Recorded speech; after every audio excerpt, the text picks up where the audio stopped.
صلی علی نبینا صلی علی محمد۔ روزانہ نماز کے یہ 7 لفظ جو میں نے بیان کیے ہیں، یہ نئے نئے مضامین سے بھرے جا سکتے ہیں۔ ممکن نہیں ہے کہ کوئی انسان سورہ فاتحہ پر سے غور کرتے ہوئے گزرے اور کسی قسم کی تشنگی پیدا باقی رہے یا اکتاہٹ محسوس ہو۔ پھر حضرت مسیح موعود علیہ الصلوۃ والسلام نے جو یہ فرمایا کہ جب یہ کہو کہ ایاک نعبد تو ایاک نستعین میں یہ معنی رکھ لیا کرو کہ اے خدا تیری عبادت کی نیت تو ہے پر کی نہیں جاتی، ایاک نستعین مدد بھی تجھ سے ہی مانگتے ہیں، تو اللہ تعالیٰ مدد فرمائے گا اور آہستہ آہستہ تمہاری عبادت صحیح مقام پر کھڑی اور قائم ہو جائے گی۔ بہت سے دوست مختلف ممالک سے جو خطوط لکھتے ہیں، ان میں بارہا اس سوال کا اعادہ کیا جاتا ہے، یعنی تکرار سے بار بار مختلف دوستوں کی طرف سے یہ پوچھا جاتا ہے کہ عبادت میں مزہ پیدا کرنے کی کیا ترکیب ہے۔ بعض لوگ علمی پیاس بجھانے کی خاطر بغیر کسی ہجان کے لکھتے ہیں، اور بعض معلوم ہوتا ہے شدید اعصابی دباؤ کا شکار ہیں، بہت کوشش کرتے ہیں، بہت زور مارتے ہیں، لیکن عبادت میں مزہ نہیں آتا۔ بعض ایسے بھی ہوتے ہیں جو عبادت کے بیرونی دروازے تک پہنچے ہوئے ہوتے ہیں اور عبادت کو چھوڑ کر جانے کا قصد کر چکے ہوتے ہیں، اور وہ گویا مجھے آخری تنبیہ کر رہے ہوتے ہیں کہ ابھی بھی ہمیں سمجھا لو اور بچا لو، ورنہ پھر اگر ہم نے عبادت سے منہ موڑ لیا تو ہم ذمہ دار نہیں ہوں گے۔ مختلف دوستوں کو مختصراً مختلف جواب میں دیتا ہوں، لیکن یہ مضمون اتنا اہم ہے کہ باوجود اس کے کہ اس سے پہلے بھی اس پہ روشنی ڈال چکا ہوں، مگر میں سمجھتا ہوں کہ مختلف پہلوؤں سے، مختلف زاویوں سے بار بار اس مضمون کو جماعت کے سامنے کھولنا چاہیے۔ آج کے خطبے میں سورہ فاتحہ کے نقطہ نگاہ سے اس پر روشنی ڈالوں گا۔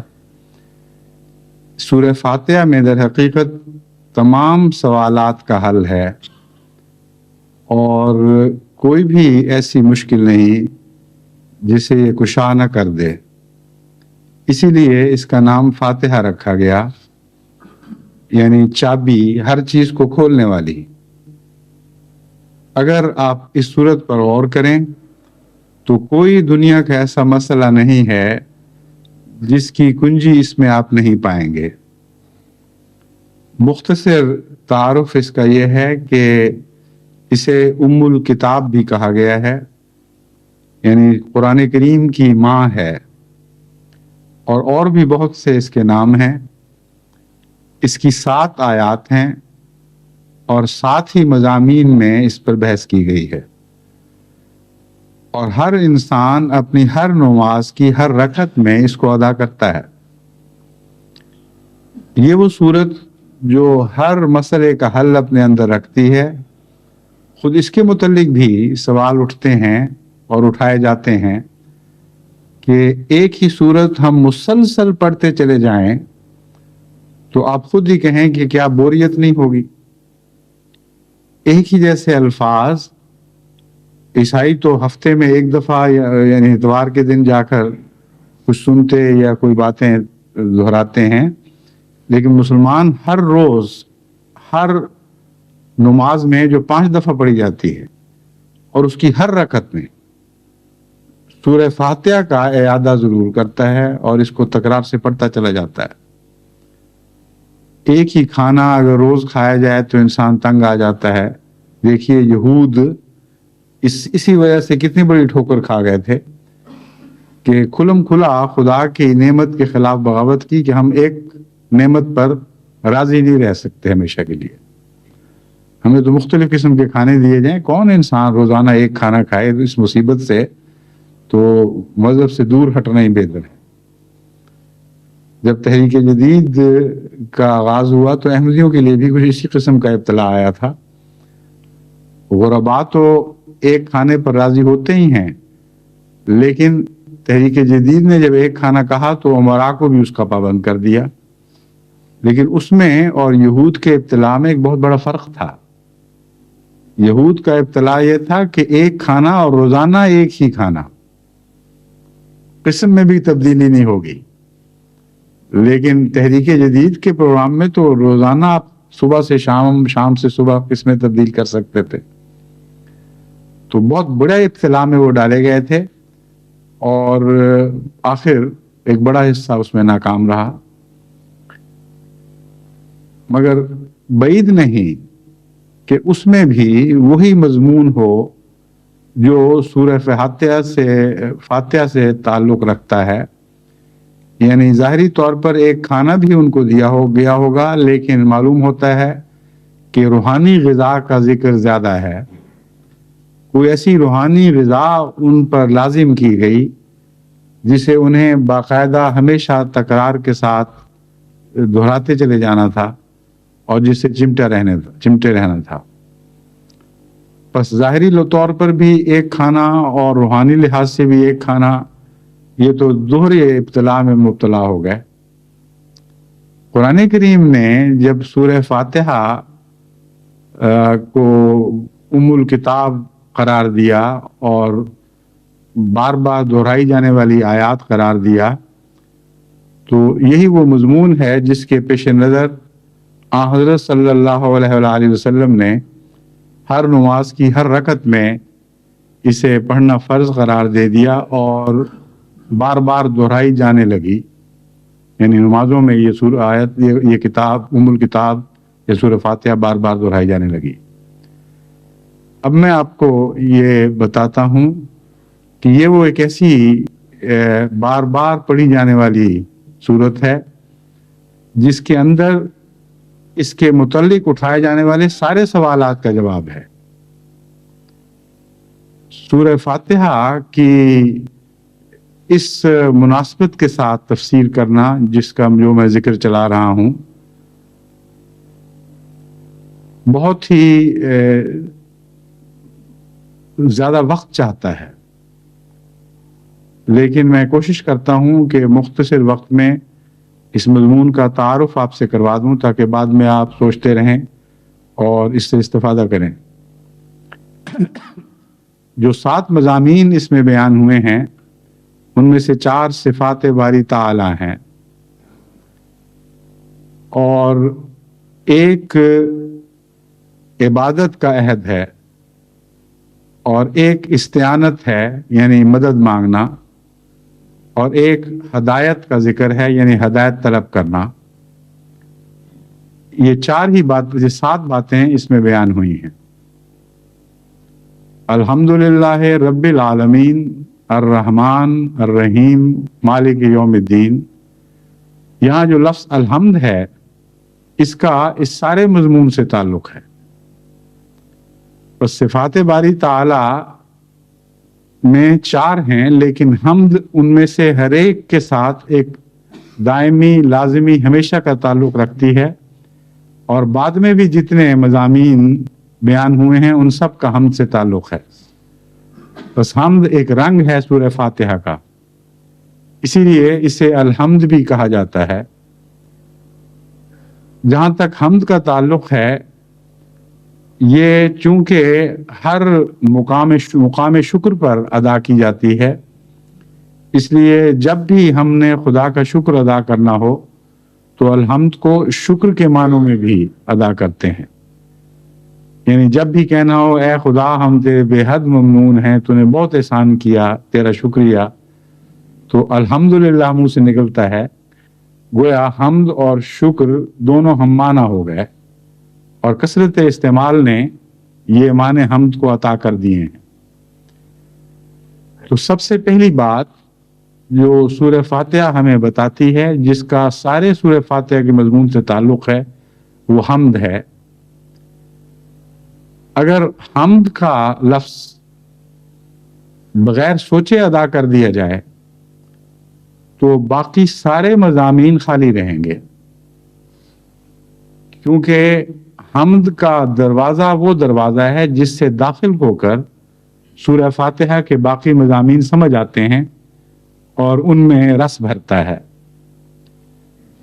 تو پہلی نصیحت تو یہ ہے کہ قرآن کریم میں سورہ فاتحہ جب پڑھتے ہیں تو لفظ الحمد پر ٹھہر کر غور تو کیا کریں کہ کیا کہہ رہے ہیں۔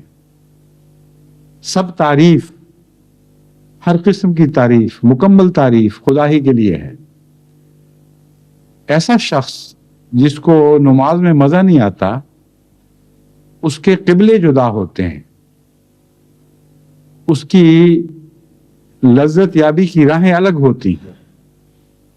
اس کے سامنے کوئی دوست ہوتا ہے، کوئی مطلوبہ چیز ہوتی ہے، کوئی اور ایسی طلب ہوتی ہے جس کے ساتھ اس نے اپنی حمد کو وابستہ کیا ہوتا ہے۔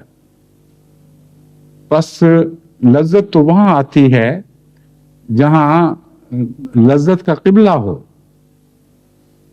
اگر قبلہ اور طرف ہو اور آپ کا منہ اور طرف ہو تو آپ کو بے چینی پیدا ہوگی، لذت نہیں آئے گی۔ بس لفظ حمد پر غور کرنا بہت ضروری ہے، اور اس کا ایک آسان طریق یہ ہے کہ اپنی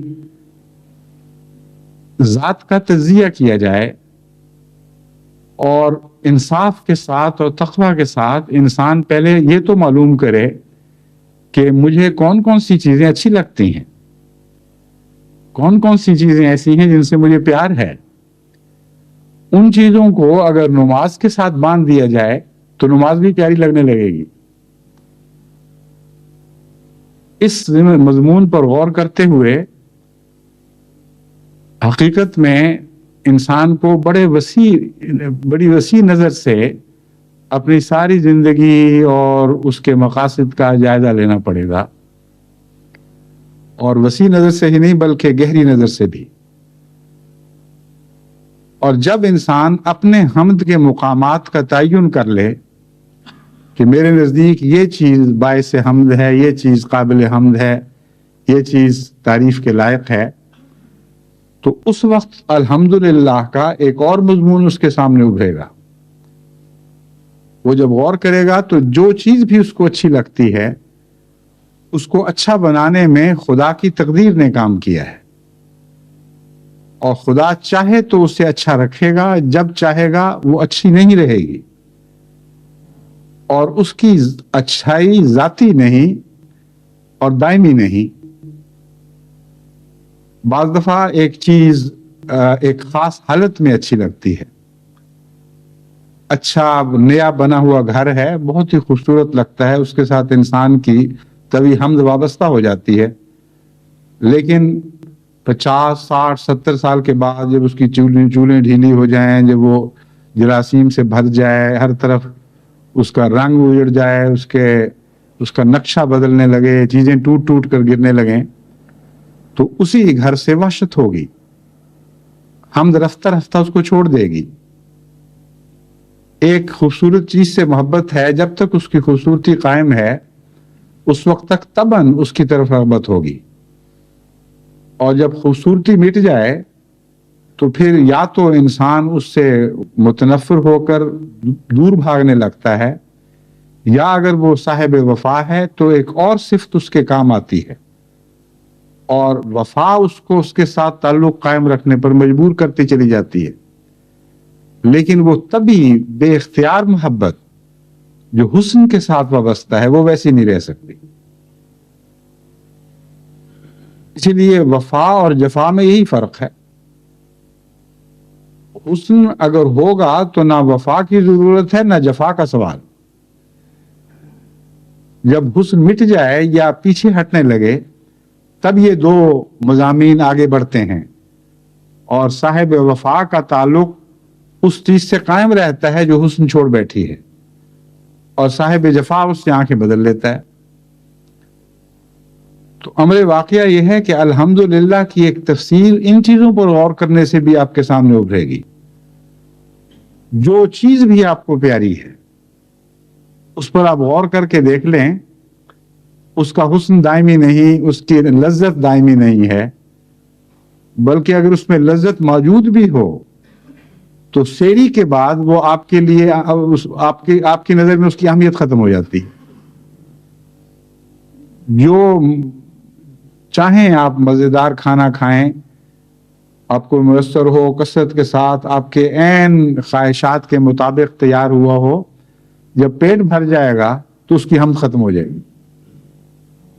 دوبارہ جب آپ کو کوئی دے گا تو آپ پہلے تو تکلف سے مسکرا کر کہیں گے کہ نہیں کوئی ضرورت نہیں۔ اگر وہ زبردستی کھلائے گا تو آپ کا دل چاہے گا کہ اس کو جوتیاں ماریں، کہ کیا مصیبت ڈالی ہوئی ہے اس نے۔ بچے چونکہ بے تکلف ہوتے ہیں، وہ سارے صاف ماؤں کے منہ پہ مارتے ہیں بات کہ بس نہیں کھانا، جو مرضی کر لیں۔ تو حمد حسن کے ہوتے ہوئے بھی ختم ہو جایا کرتی ہے، لیکن ایک ذات ہے جس نے وہ حمد رکھی ہے ان چیزوں میں، اس کی حمد دائمی ہے، وہ ذاتی حمد ہے اور اسی نے پیدا کی ہے۔ جب چاہے وہ حمد چھین لے۔ جب ان باتوں پر آپ غور کرتے ہیں تو آپ کا ہر قبلہ خدا کی طرف اشارہ کرنے لگتا ہے، اور قبلہ اپنی ذات میں کوئی حقیقت نہیں رکھتا۔ چنانچہ غالب نے اسی مضمون کو بیان کرنے کی کوشش کی ہے، یعنی ان معنوں میں تو نہیں کہ سورہ فاتحہ سے تعلق میں، لیکن چونکہ وہ صوفیانہ مزاج بھی رکھتا تھا، اس لیے بعض دفعہ اچھی حکمت کی باتیں بیان کر دیا کرتا تھا۔ کہتا ہے پرے سرحد ادراک سے اپنا مسجود، ہے پرے سرحد ادراک سے اپنا مسجود، قبلے کو اہل نما، قبلے کو اہل نظر قبلہ نما کہتے ہیں۔ قبلے کو اہل نظر قبلہ نما کہتے ہیں کہ ہم قبلے کی طرف بظاہر منہ کرتے ہیں، لیکن قبلے سے پرے ہے ہمارا مسجود۔ قبلہ فی ذات ہی مسجود نہیں ہے۔ جو نظر رکھنے والے لوگ ہیں، صاحب نظر لوگ، وہ قبلے کو قبلہ نما کہتے ہیں، قبلہ دکھانے والا۔ تو اس نگاہ سے اگر آپ کائنات کی کسی چیز کو بھی دیکھیں تو ہر چیز کے ساتھ ایک حمد کا تصور وابستہ ہے، اور ہر چیز قبلہ نما بن جاتی۔ بس صرف وہی چیزیں نہیں جو آپ کے لیے محمود ہیں اور آپ کو محبوب ہیں، بلکہ کسی چیز پر بھی آپ نظر ڈالیں، کوئی چیز بھی حمد سے خالی نہیں۔ اور اس کے ساتھ ہی فرمایا للہ رب العالمین، اور ربوبیت کا حمد سے ایک بہت گہرا تعلق ہے۔ میرے لیے یہ تو ممکن نہیں ہوگا کہ حمد کے مضمون کو ان 7 مضامین سے باندھ کر تفصیل سے یہاں بیان کروں، لیکن یہ نمونہ آپ کو دے رہا ہوں تاکہ ان باتوں پر غور کر کے اپنی نمازوں کے ان 7 برتنوں کو ایسے رس سے بھر دیں کہ ہر برتن میں آپ کے لیے ایک تسکین بخش شربت موجود ہو، جسے پی کر آپ لذت حاصل کریں۔ اب ربوبیت کے مضمون کے ساتھ جو حمد کا تعلق ہے بہت ہی گہرا اور بہت ہی وسیع ہے۔ میں نے آپ کے سامنے کھانے کی مثال پیش کی۔ کوئی شخص یہ کہہ سکتا ہے کہ یہ کھانا جب فضلے میں تبدیل ہو جاتا ہے، ایک گندگی اور بدبو میں تبدیل ہو جاتا ہے، تو پھر کہاں حمد اس میں باقی رہ سکتی ہے، اور حمد کے مضمون کو میں اس کے ساتھ کس طرح باندھوں گا؟ تو اس کا جواب یہ ہے کہ نظر گہری کر کے دیکھو، ربوبیت کا اس کے ساتھ بھی ایک گہرا تعلق ہے، کیونکہ جو چیز تمہارا گند ہے وہ خدا کی کائنات میں بعض اور مخلوقات کے لیے ایک نعمت ہے، اور وہ نعمت مختلف شکلوں میں اس کی دوسری مخلوق کو پہنچ رہی ہے۔ ایسی بدبودار کھاد جس کے پاس سے گزرا بھی نہیں جاتا، وہ پودوں کے لیے ایک نعمت ہے، اسی سے رنگ برنگ کے پھول نکلتے ہیں اور خوشبوئیں پیدا ہوتی ہیں، اور وہ رزق پیدا ہوتا ہے جو آپ کے لیے حمد بن جاتا ہے۔ تو کیسا عظیم مضمون ہے رب العالمین کی حمد کا کہ کوئی ایک پہلو بھی کائنات کا ایسا نہیں جو استعمال ہونے کے بعد بھی حمد کے مضمون سے خالی ہو، ہاں ایک طرف سے خالی ہوتا ہے، دوسری طرف سے بھر جاتا ہے. ایک کی ربوبیت کرتا ہے، جب اس کی پیاس بجھا دیتا ہے تو خدا کی ایک اور کی مخلوق کی ربوبیت کے لیے تیاری کرتا ہے. پس اس پہلو سے جب آپ کائنات پر نظر ڈالیں تو کوئی ایک زندگی کا ذرہ بھی نہیں ہے جو کسی نہ کسی حالت میں کسی چیز کے لیے باعث حمد نہ ہو. عالمین نے اس بات کو کھول دیا کہ تم خدا کو اپنی طرح ایک چھوٹی ذات نہ سمجھا کرو. جب اس کی طرف حمد منسوب کرو اور اس کی ذات میں ہم تلاش کرو تو رب العالمین کے طور پر وہ ہم تلاش کرو، اور ساری کائنات کی ربوبیت کے لیے جو اس نے نظام جاری کی فرمایا ہے اس پر غور کرو تو تمہاری نظر چندھیا جائے گی. تم ساری زندگی لمحہ لمحہ بھی غور کرتے چلے جاؤ گے تو یہ مضمون ختم نہیں ہوگا. ناممکن ہے، اور اس میں کوئی مبالغہ نہیں.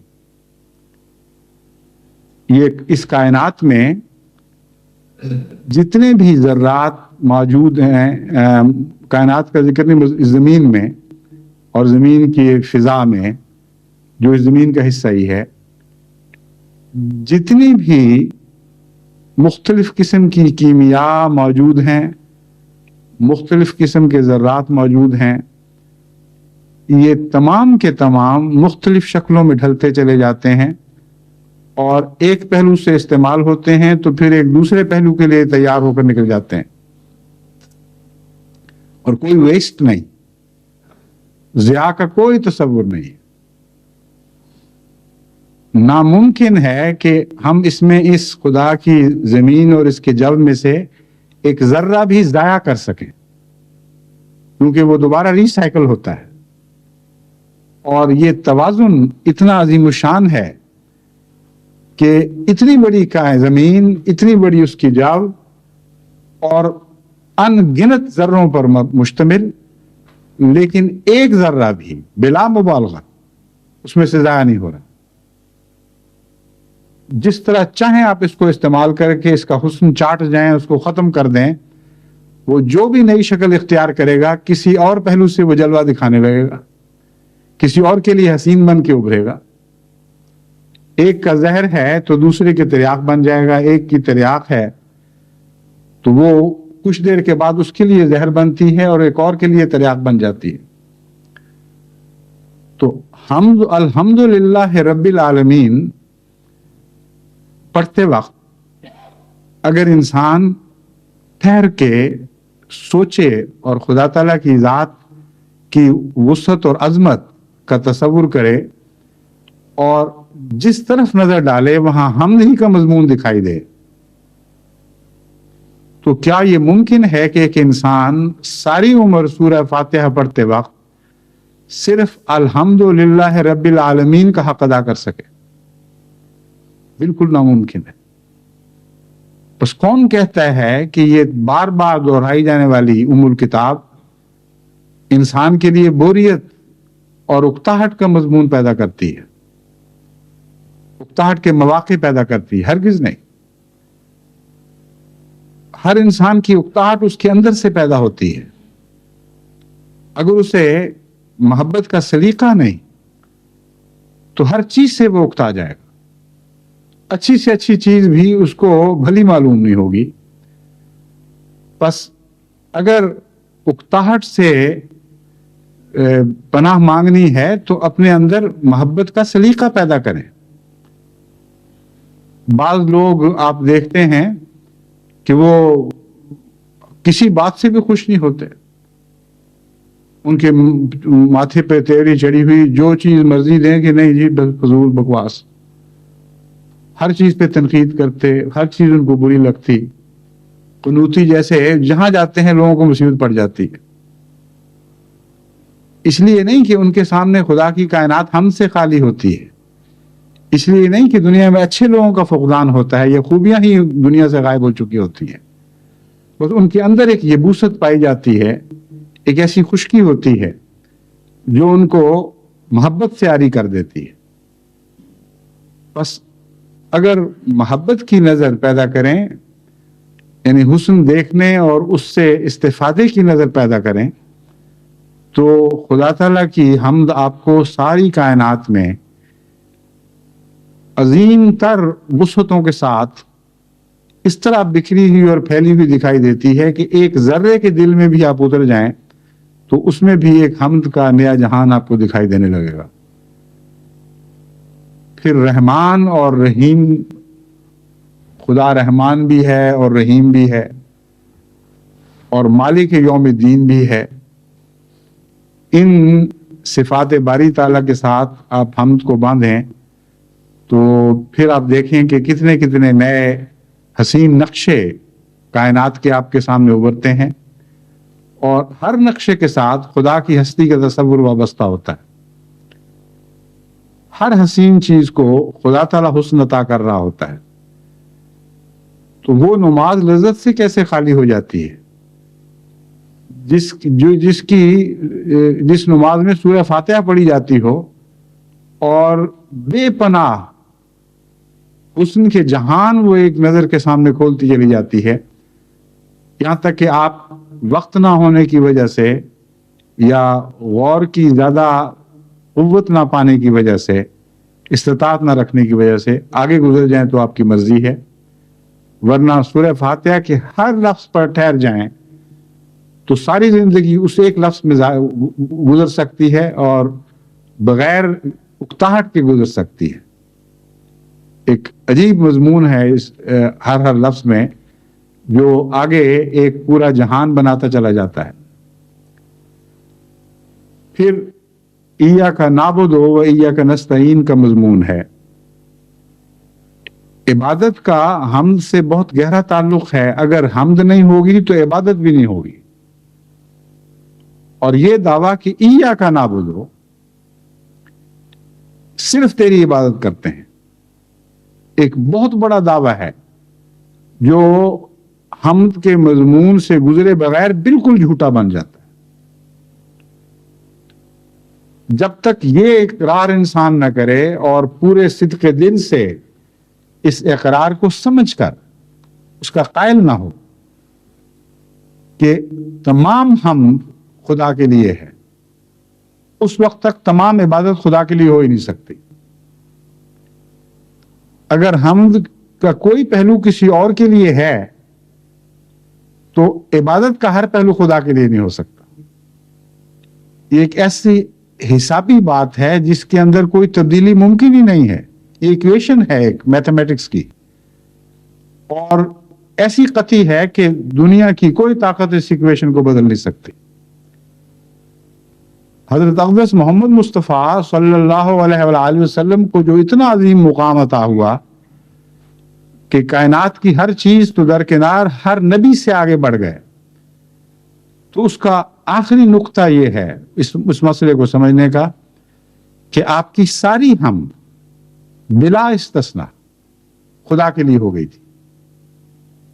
اس لیے ایک وہ شخص تھا جو جب یہ کہتا تھا کہ ایاک نعبد تو کامل طور پر اس اقرار میں سچا تھا صلی اللہ علیہ وآلہ وسلم، کیونکہ واقعتاً آپ کی ساری حمد خدا کے لیے تھی.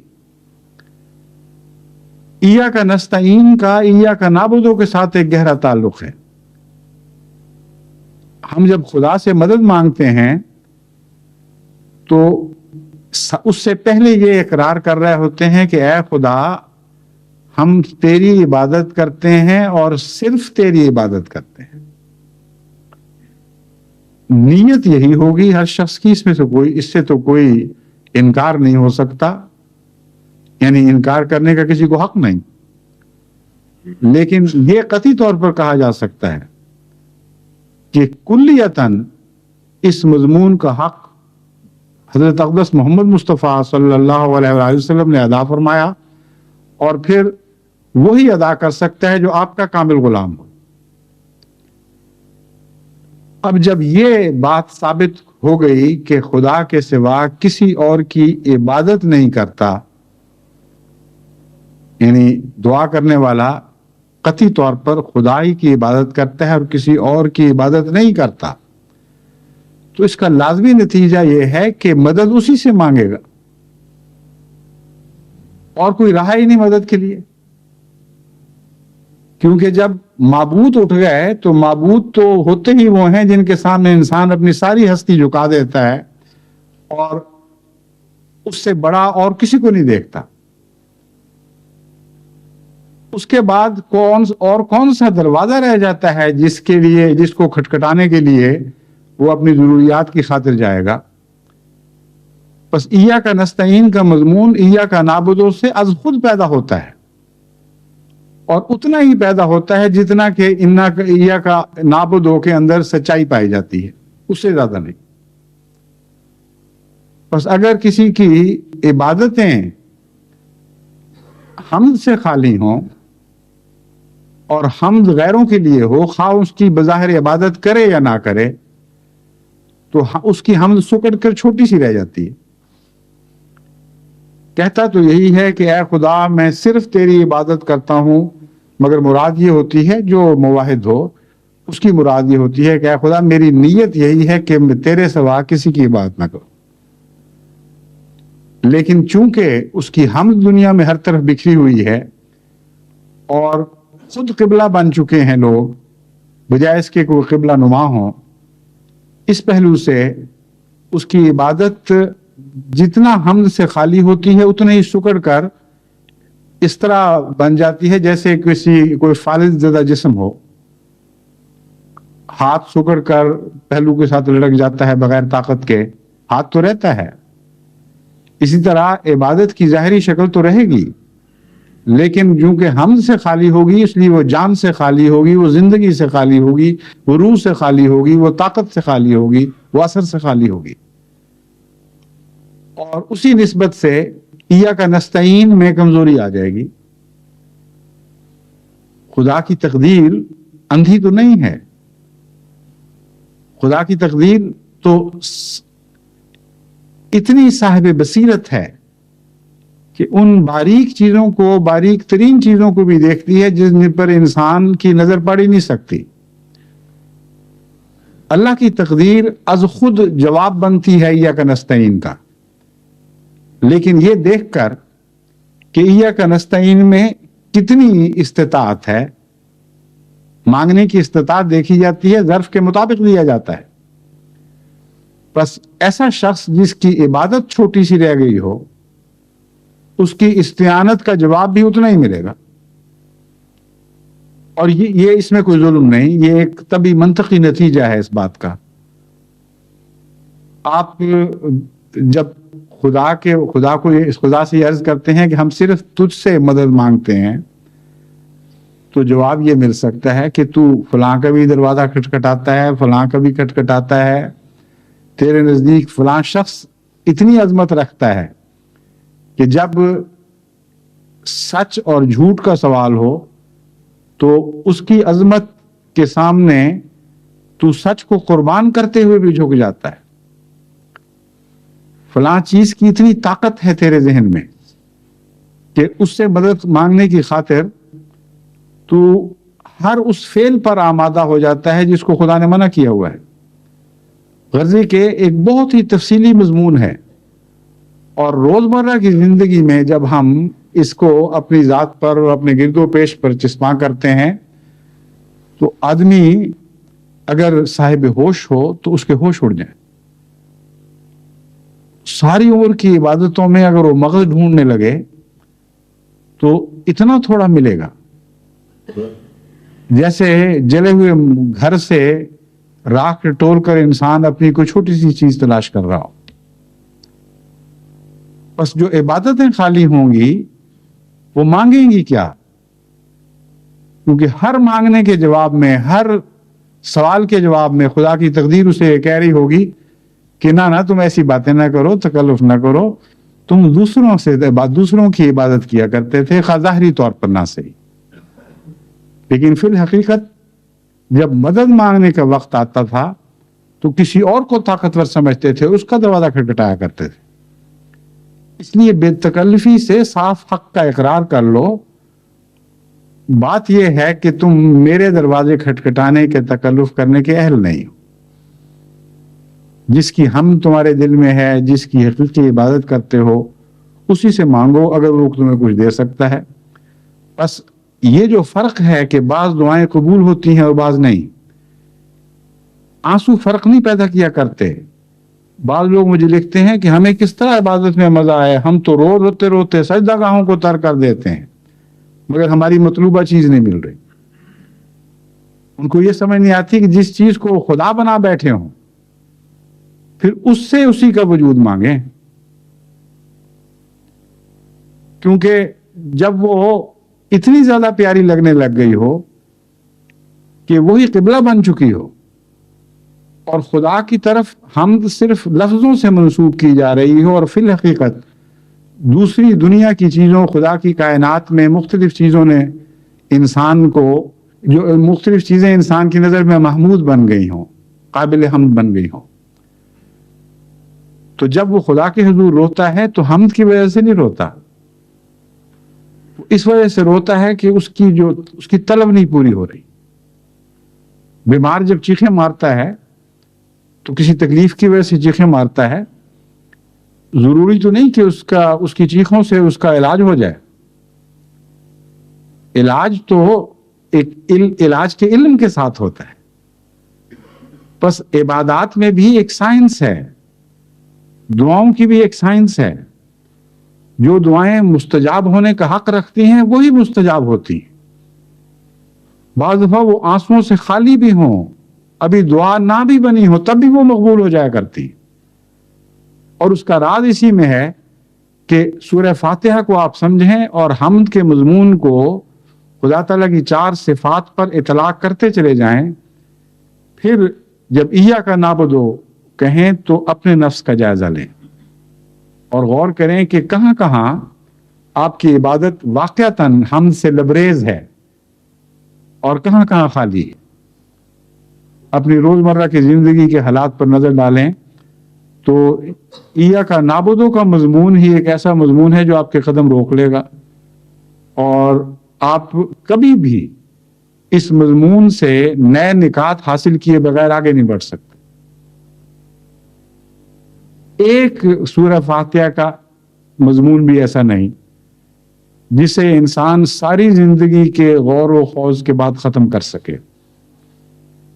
تو بتائیے کون سی اکتاہٹ کا مقام ہے؟ اکتاہٹ پیدا کیسے ہو سکتی ہے؟ اکتاہٹ تو ہوتی ہے جب ایک چیز بار بار اسی شکل میں سامنے آئے. اللہ تعالیٰ اپنی ذات کے خدا تعالیٰ قرآن کریم میں یہ تعارف ملتا ہے کہ کل یوم ہو فی شان فبأی آلاء ربکما تکذبان. خدا کی ہستی ایسی ہے کہ ہر لحظہ اس کی شان بدل رہی ہے. اس سے انسان کیسے بور ہو سکتا ہے؟ اگر بدلتی ہوئی شان دیکھنے کی استطاعت کسی میں پیدا ہو جائے، اسے ایسی آنکھیں نصیب ہو جائیں جو بدلتی ہوئی شان کو دیکھ سکیں، تو اس کے لیے تو خدا تعالیٰ کبھی پرانا ہو ہی نہیں سکتا.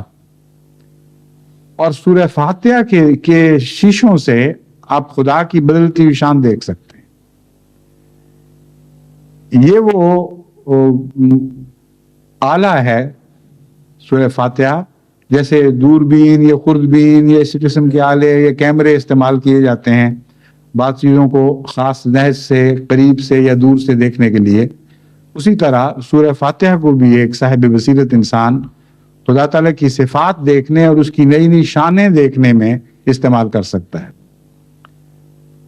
اور اگرچہ صرف 4 صفات کا ذکر ہے مگر امر واقعہ یہ ہے کہ ان 4 صفات میں خدا تعالیٰ کی تمام صفات موجود ہیں. اب آپ دیکھیں کہ اس چھوٹی سی سورت کو ام الکتاب کہا گیا ہے اور قرآن کریم میں خدا تعالیٰ کی تمام صفات کی بحث ہے. بس کیسے اسے ام الکتاب کہہ سکتے ہیں اگر اس میں خدا تعالیٰ کی صفات میں سے صرف 4 بیان ہوں، سوائے اس کے کہ وہ چاروں صفات ام الصفات ہوں. اور یہی امر واقع ہے. ان 4 صفات کے ایک دوسرے کے عمل کے ساتھ اور ان کی جلوہ گری میں آپ کو خدا تعالیٰ کی تمام صفات دکھائی دے سکتی ہے. بس الکتاب کا صرف یہ مطلب نہیں کہ سورہ فاتحہ میں مضامین ہیں، ان میں ہر لفظ جو بیان ہوا ہے وہ ماں کا درجہ رکھتا ہے۔ خدا تعالیٰ کی 4 صفات الصفات ہیں۔ عبادت کا مضمون خدا سے تعلق کے لحاظ سے ہر مضمون کی ماں ہے۔ یہ وہ رستہ ہے جس کے ذریعے خدا سے تعلق قائم ہوتا ہے، اور اس کے بغیر کچھ بھی باقی نہیں رہتا۔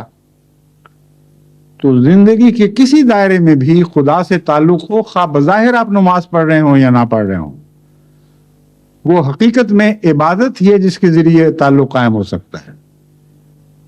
اور اس مضمون کو حضرت اقدس محمد مصطفیٰ صلی اللہ علیہ وآلہ وسلم نے ہمارے سامنے اس طرح کھول کر بیان فرما دیا کہ فرمایا کہ اگر تم بیوی کے منہ میں لقمہ ڈالتے وقت یہ سوچتے ہوئے لقمہ ڈالو کہ خدا راضی ہوگا اور خدا چاہتا ہے کہ تم اپنی بیوی کے حقوق ادا کرو اور اس سے حسن سلوک کرو، تو تمہارا یہ فعل بھی عبادت بن جائے گا۔ تو اب دیکھ لیں اس واقعہ، اس چھوٹی سی مثال میں ہر انسانی زندگی کے ہر عمل کو عبادت میں تبدیل کرنے کا کتنا عظیم الشان نسخہ بیان فرما دیا گیا۔ اور تعلق صرف نماز کے ذریعے قائم نہیں ہوتا، بلکہ ہر آن انسان کے گرد و پیش ہونے والے واقعات اور اس کے تجارب کے ساتھ خدا تعالیٰ کی عبادت کا ایک تعلق ہے۔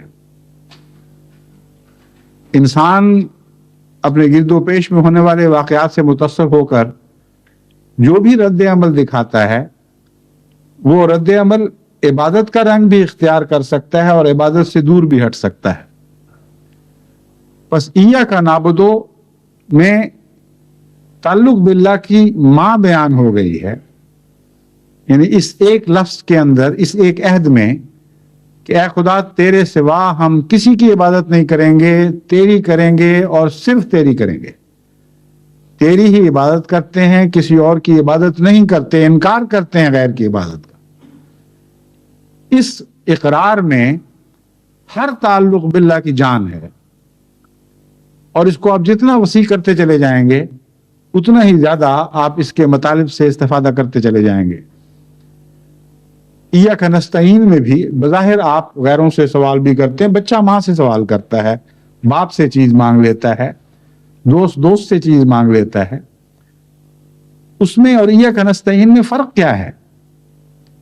اس فرق پر جب آپ غور کریں گے تو پھر آپ کو سمجھ آئے گی کہ دوست کی حیثیت، ماں کی حیثیت، باپ کی حیثیت، بچے کی حیثیت، جب تک یہ حیثیتیں اصل مقام پر قائم نہ ہوں اور خدا کے مقابل پر ان کے مقام انسان کے پیش نظر نہ ہوں، اگر ان کے ضائع ہونے کے باوجود خدا باقی رہتا ہو اور ان کا حسن اور ان کی خوبیاں یوں دکھائی دیتی ہوں جیسے خدا کا حسن اور خدا کی خوبیاں ان میں منعکس ہو رہی، تو پھر ان سے مانگنا خدا ہی سے مانگنا بن جائے گا اور غیر اللہ سے مانگنا نہیں رہے گا۔ لیکن اگر ان کے مقام بگڑے ہوئے ہوں اور ان کے مقامات خدا تعالیٰ کے مقام سے الگ ہوں اور اس راہ پر نہ ہوں، تو پھر یہ شرک بن جائیں گے، شرک کے آلات بن جائیں گے۔ پس قبلے کو قبلہ نما کہنا اس مضمون کی وضاحت کر رہا ہے۔ جب ایک عبادت کرنے والا قبلے کی طرف منہ کرتا ہے، اس لیے وہ مشرک نہیں ہے کہ قبلہ، اب اس قبلے کی جس طرف قبلہ بنا ہوا ہے وہاں موجود عمارت اس کے تصور میں ہی نہیں آتی، گویا وہ ہے ہی نہیں، صرف منہ اس طرف کیا جاتا ہے، لیکن نشانہ بالآخر خدا کے قدم ہیں جن کی عبادت کے سامنے انسان اپنا سر جھکاتا ہے۔ اس پہلو سے جب انسان حمد کے مضمون پر نگاہ ڈالتا ہے اور گرد و پیش سب پیاری چیزوں کو اس طرح سمجھنے لگتا ہے کہ ان کی اپنی کوئی حقیقت نہیں، میرے خدا ہی کا حسن ہے، تو اس کے بعد جب ان سے استعانت کرتا ہے تو اس استعانت کے بھی کوئی خاص معنی نہیں ہوا کرتے، نہ بھی ملے تو اس کو کوئی فرق نہیں پڑتا، اور اس کے ماننے میں ایک استغنا پایا جاتا ہے، ایک عظمت پائی جاتی، وہ جھک کر گر کر نہیں مانگتا،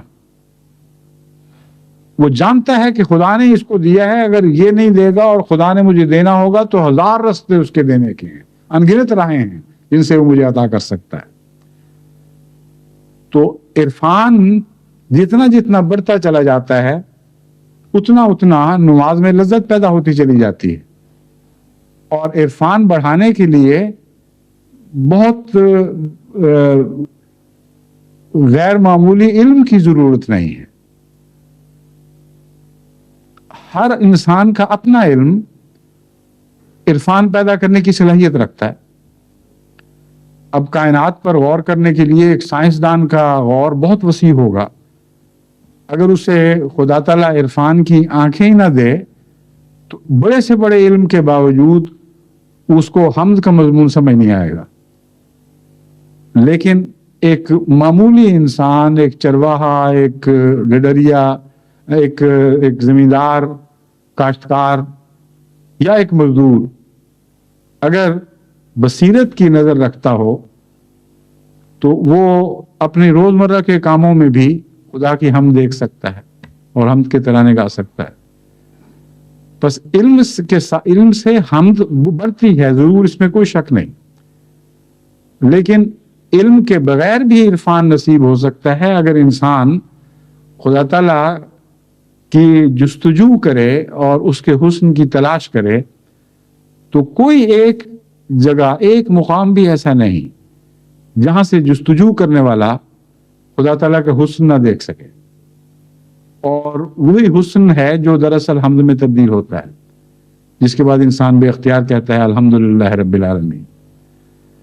پھر روزمرہ کے انسان کے تجارب ہیں، خوشیاں ہیں، غم ہیں، خوف ہیں، ان کے نتیجے میں روزانہ نماز کے یہ 7 لفظ جو میں نے بیان کیے ہیں یہ نئے نئے مضامین سے بھرے جا سکتے ہیں۔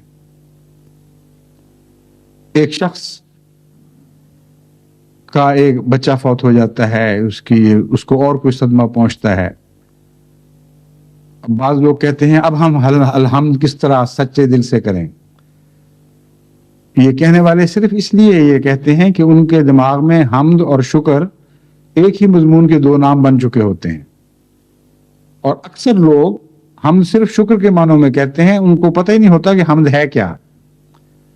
تو کہتے ہیں اب تو ہمارا نقصان ہو گیا، اب تو ہم صدمے کی حالت میں ہیں یا خوف کی حالت میں ہیں، ہم کیسے حمد کہیں۔ لیکن وہی وقت ہوتا ہے حمد کہنے کا، کیونکہ ایک محمود چیز ان کے ہاتھوں سے چلی گئی ہوتی ہے، ایک ایسی چیز ان سے کھوئی جاتی ہے جس کے ساتھ ان کی کوئی حمد وابستہ ہے، اور وہ وقت ہوتا ہے یاد کرنے کا کہ الحمدللہ رب العالمین۔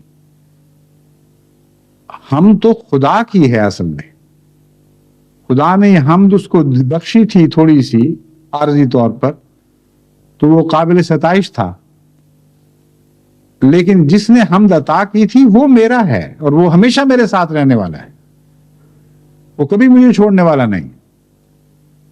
بس نقصان سے کچھ صدمہ تو ضرور ہوتا ہے، لیکن اگر اس صدمے کو انسان عارضی سمجھ لے، یعنی حقیقت میں عرفان کی روح سے، تو وہ صدمہ عارضی بن جاتا ہے۔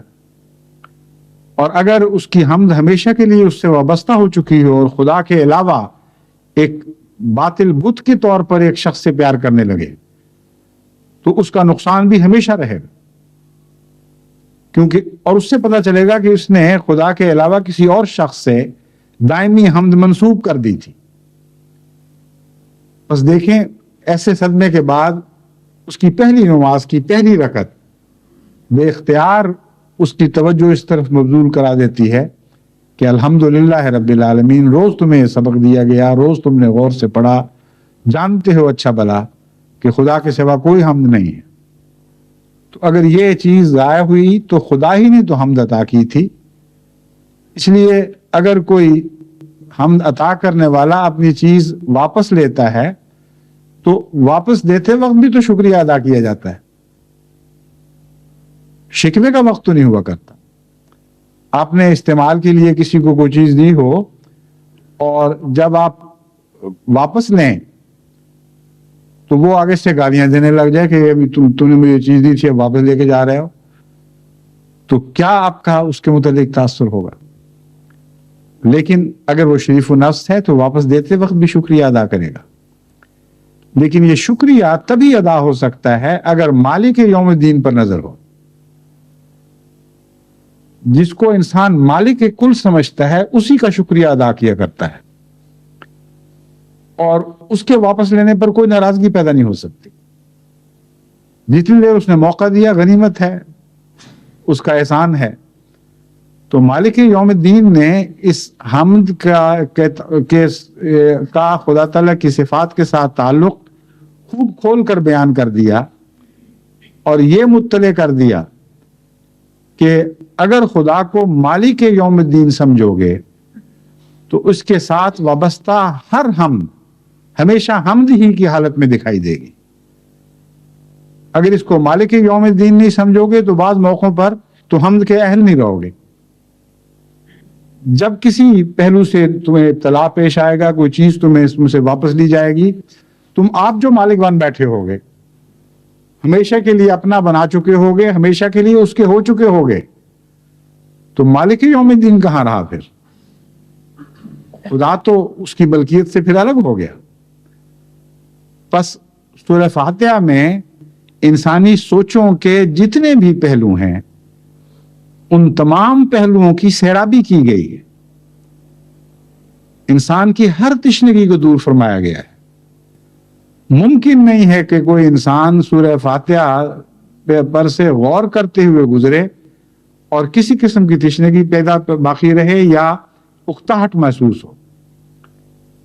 پھر حضرت مسیح موعود علیہ السلام نے جو یہ فرمایا کہ جب یہ کہو کہ ایاک نعبد تو ایاک نستعین میں یہ معنی رکھ لیا کرو کہ اے خدا تیری عبادت کی نیت تو ہے پر کی نہیں جاتی. ایاک نستعین مدد بھی تجھ سے ہی مانگتے ہیں، تو اللہ تعالیٰ مدد فرمائے گا اور آہستہ آہستہ تمہاری عبادت صحیح مقام پر کھڑی اور قائم ہو جائے گی. بس یہ مضمون جیسا کہ میں نے بیان کیا تھا بہت وسیع ہے اور ایک خطبے میں تو ناممکن ہے کہ اس کا پورا حق ادا کیا جا سکے. میں نے کوشش کی ہے کہ مختصراً آپ کو سمجھاؤں کہ عرفان سے نماز میں لذت پیدا ہوتی ہے اور اس کے لیے محنت کرنی پڑے گی. بات سمجھنے کے باوجود اچانک آپ کی نماز زندہ نہیں ہو سکتی. جن دانوں میں رس نہ رہا ہو اگر وہ ابھی زندہ ہیں اور درخت سے تعلق رکھتے ہیں تو مان علاج کے بعد ان میں رس تو نہیں بھر جایا کرتا، وقت لگتا ہے اور محنت کرنی پڑتی ہے. بس اللہ تعالیٰ نے انسان کو مخاطب کرتے ہوئے فرمایا کہ یا ایھا الانسان انک کادح الی ربک قدحا فملاقیہ، کہ اے انسان تو خدا کی طرف محنت کر رہا ہے. یعنی وہ انسان مخاطب ہے جو خدا کو پانے کے لیے محنت کرتا ہے. قادح الی ربک قدحا، تجھے بہت محنت کرنی پڑے گی اور بہت محنت کر رہا ہے. ہم تجھے یہ یقین دلاتے ہیں کہ تیری یہ محنتیں ضائع نہیں جائیں گی. فملاقی ہے، تو ضرور اس رب کو پالے گا جس کی خاطر تو محنت اور جد و جہد کرتا ہے. تو عبادت کے باہر کے دروازے پر پہنچنے کی بجائے واپس عبادت کے مرکز کی طرف لوٹیں اور اپنی محنتوں کو جاری رکھیں اور خدا سے دعا کرتے رہیں کہ اللہ تعالیٰ محنتوں کو بھی توفیق عطا فرمائے اور محنتوں کو پھل بھی لگا دے، یہاں تک کہ نماز آپ کے لیے لذتوں کا ذریعہ بن جائے، بوریت اور اکتاہٹ کا باعث نہ رہے.